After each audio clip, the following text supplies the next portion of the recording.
ኒካ እሰርልኝ እሺ እኮ ኒካ እሰርልኝ ኒካ እሰርልኝ እሺ የቱ ጋር ነው የምታሰረው? እግዚአብሔር እኛ ንስሐ እስከምንገባ ድረስ ይጠብቀናል። እኛ ደግሞ ከዛሬ ነገ ሀብታም ባረገነ እያልን አይነን እናያል። አንቺ ቸር አማላጅ ልጅ ሰው ወዳጅ ውሃው ተለውጦ ሆነ ወይነ ጠጅ። መስጂድ ከተከለከሉ መጠየቅ ያለባቸው መካን የሚያስተዳድሩ ሰዎች ናቸው ወይም ሳውዲያን የሚያስተዳድሩ ሰዎች እንጂ የኢትዮጵያ መንግስት አይጠየቅበትም። ውለታ ብዙ ተነግሮ አያልቅም ኃጢአተኛ ነው ብለህ ሰው አትንቅም። ጠላት ሊወግረኝ ድንጋይን ቢያነሳ አንተ ሆንክልኝ ከባቴ አበሳ። እግዚአብሔር እኛ ንስሐ እስከምንገባ ድረስ ይጠብቀናል። እኛ ደግሞ ከዛሬ ነገ ሀብታም ባረገነ እያልን አይነን እናያል። ግን እንደ እውነቴን እኮ ነው ከፈጣሪ ጋር ተላልፈን እንዳይሆን እሱ የሚጠብቀን በሌላ መንገድ እኛ የምንሄደው በሌላ መንገድ ጥሩ ነው።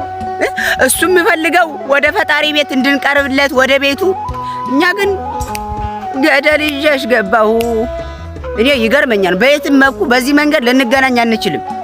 እሱ እንግዲህ እንደ ቸርነቱ ጠረግረግ አድርጎ ወደ ቤቱ ይሰደን እንጂ እውነቴ ነው በጣም ከብዷል። ኒካ እሰርልኝ እሺ እኮ ኒካ እሰርልኝ ኒካ እሰርልኝ እሺ የቱ ጋር ነው የምታሰረው? የቱ ጋር ነው የምታሰረው? ለምንድን ነው ሙባረክ ታሳብደኝ ነው እንዴ? እንዳለኝ እሺ አልኩሽ እኮ ኒካ እሰርልኝ ሽማግሌ ላክ ኒካ እሰርልኝ እሺ የቱ ጋር ነው የምታሰረው? አሳይ እየቀለድክብኝ ነው። ለምንድን ነው እሺ አልኩሽ እኮ ይኸው ቀለበት አልኩኝ። እሺ ቀለበት አደረኩ። እሺ ኒካ ሙባረክ እየቀለድክብኝ ነው። እኔ እየቀለድኩ አይደለም። እሺ የቱ ጋር ነው የምታሰረው? ንገሪኝና ልሰርልሽ። ማለት ነው ቤተሰቦች ጋር ደውል ኒካ ማሰር እፈልጋለሁ በላቸው። ኒካ እሰርልኝ መኖር እንችላለን። ሙባረክ የፈለገውን ነገር ይደርሳል። አለበለዚያ ነው የምለው። እሺ እዚህ ጋር ነው እንደተለሽ የምትፈልጊው? አሁን በቃ ደውልላቸው። እሺ ምን አይነት ኒካ ነው? ደውልና ኒካ እሰሩልኝ በላቸው። ወይኔ ባላ ሙባረክ እየቀለድኩ አይደለም። አታሳብደኝ። ነው የምለው። እኔ አብዳለሁ። ተመልሼ ቤት መግባት አልችልም። ሙባረክ እሺ ይኸው ልሰርልሽ። አሁን ደውልላቸው። በቃ ነው የምለው። አንቺ መረጋጋት እንደሱም ከባድ ነው ሳውን እንዴ ዶክተር አንቺም ደግሞ አታልቅሽ። ነው ግራ ገባኝ እኮ እኔ ምን ልበላውን። ንገረው፣ በእናትህ ንገረው። ስንት ነገር ጥዬ እንደመጣሁ ንገረው። ከቤተሰቦቼ ወጥቼ እንደመጣሁ ንገረው። በሱ ምክንያት ገባክ? ማንኛውም ነገር የፈለገው ነገር እኮ ይደርሳል። እኔ እኮ ኒካ እሰርልኝ ያልኩት። እሺ አልኩሽ። በቃ እሺ ከዛ እናወራለን። ምንም እናወራው ነገር የለም። አሁኑኑ እንድታስርልኝ ነው የምፈልገው። የቱ ጋር ነው የሚታሰረው አልኩሽ እኮ ሙባረክ። አክሱም ላይ መስጂድ የሚሰራው መካ ላይ ቤተክርስቲያን ሲሰራ ነው። መካ ላይ ክርስቲያኖች ኖሮ መስጂድ ከተከለከሉ መጠየቅ ያለባቸው መካን የሚያስተዳድሩ ሰዎች ናቸው ወይም ሳውዲያን የሚያስተዳድሩ ሰዎች እንጂ የኢትዮጵያ መንግስት አይጠየቅበትም። እኛ እየጠየቅን ያለነው ኢትዮጵያውያን ሙስሊሞች በኢትዮጵያ ምድር ነው እየተጠየቀ ያለው። እንዴት ያለን እነዚህ ሰዎች እኮ የሳዑዲ ስደተኞች አይደሉም። የኢትዮጵያ ተወላጆች ኢትዮጵያውያን አክሱማውያን ከዛው ምድር የወጡ ናቸው። ከሌላ ቦታ የመጡ ሰዎች አይደሉም።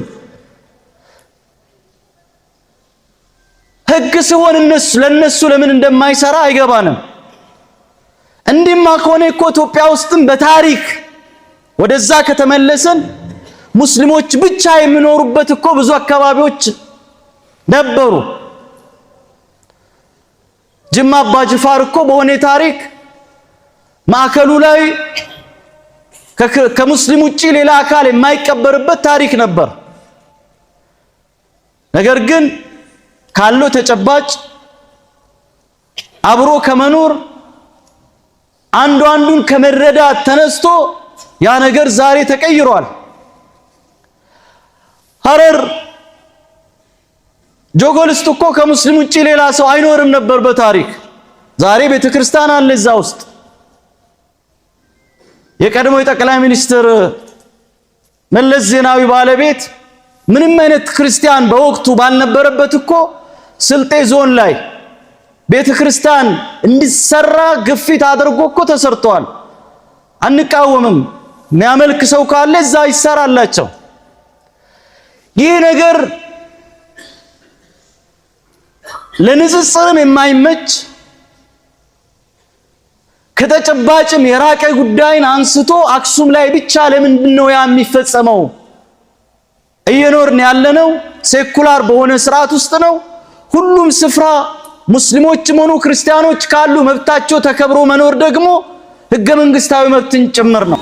አንቺ ቸር አማላጅ ልጅ ሰው ወዳጅ ውሃው ተለውጦ ሆነ ወይነ ጠጅ መውጫ መሰላሉን ሰራህልን እንጂ ማን ይደርስ ነበር አምላክ ካንተ ደጅ ኢየሱስ ክርስቶስ የእግዚአብሔር አብ ልጅ ገና በማለዳ ወጥቶላት ዕጣ ኢየሱስን ልትወልድ በእግዚአብሔር ተመርጣ ማርያም ተወለደች ከእናቷ ከሐና የእግዚአብሔር ፍቃዱ ቃሉ አይቀርምና እንደ ተወለደች በሕፃንነቷ ገባች ቤተ መቅደስ ተለየች ከእናቷ የሷ ምግብ እህል አልነበረም ቂጣ ህብስት ነው እንጂ ከሰማይ የመጣ ይህን በመመገብ አደገች በለዛ ቅዱስ ሲያጫውታት መላእክት ሲጠብቃት በመንፈስ ተይዛ በመልካም ግብረ ገብ በጥሩ አንደበት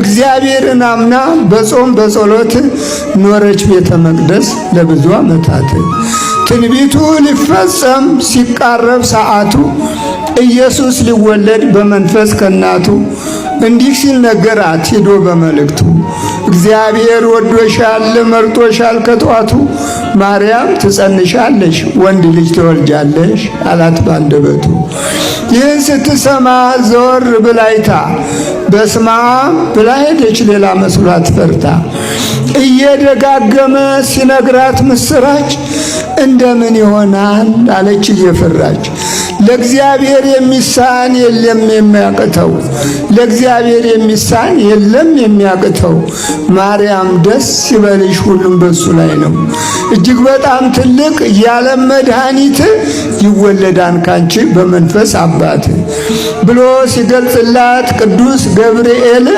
በትህትናና በሚያስደስት ቃል ይህን የሚያስደስት ቃላት ስትሰማ ይሁን እንደ ቃልህ እንዲህ ከሆነማ ብላ መሰገነች አምላክን ደጋግማ ጊዜ ሳይፈጅበት ሳይውል ሳያድር ትንቢቱን ይፈጸም ቃሉ የእግዚአብሔር የሰው ልጅ አበሳው ሲያልቅለት አሳሩ ጌታ ተጸነሰ በልዩ ምስጢሩ ጌታ ተጸነሰ በክቡር ምስጢሩ ኢየሱስ ተወልዶ ታቅፋው እናቱ ኢየሱስ ተወልዶ ታቅፋው እናቱ ከበው ዙሪያውን ጻድቃን መላእክቱ ከበው ዙሪያውን የቤት እንስሳቱ ይሰግዱለት ነበር